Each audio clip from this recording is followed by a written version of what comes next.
போட்டு விட்டு மாணிக்க கைலாயத்துல வந்து மாயாண்டி பார்த்தா ஆமா எப்படி படுக்கிறான் கொண்டு வந்த பிணங்களை தொட்டிலே கீழ் விரித்து ஆமா சவத்தை எல்லாம் கீழ் விரித்து எலும்பில்லாத சதம் இழந்தா குத்தம் இல்லையா இழந்திருந்தா பிள்ளை மேனி குத்தும் இல்லையா குத்தம் என்பதாக நினைத்து சவத்தை தொட்டிலே கீழ் விரித்து மாயாண்டி படுத்திருக்கிறார். படுத்திருக்கக்கூடிய வேலை என்ன தெரியுமா ஐயா? விடிய கால நேரம் ஆகிறது அல்லவா? ஆமா.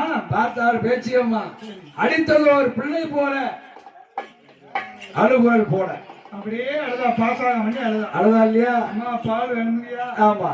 உடனே பார்த்தால் பார்வதியானவள் என்ன செய்கிறா? ஆகா நம்ம குழந்தைகளுக்கு பாலமிர்தம் கொடுத்து ரொம்ப நேரம் ஆயிடுச்சு, நாவெல்லாம் வறண்டு போகுமே, நல்வாய் சோறுமே என்பதாக தான் நினைத்து பேச்சியம்மாள் தொட்டில் பக்கம் வருகிறார்.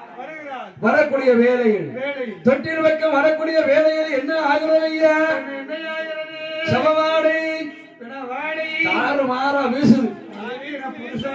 என்ன சாந்து சவ்வாது அத்தர் பிணகு சவ்வாது வாழைகள்லாம் தெளித்து வந்தோமே.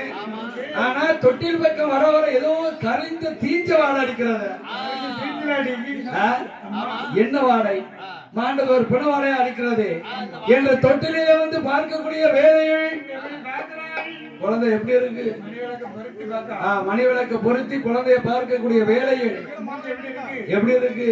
கண்ணெல்லாம் மூஞ்சா கடவா ஓடிய ரத்தங்களோடு குழந்தைகள் எங்க போயிருக்க தெரியுமா? சுடுகாடு போயிருக்க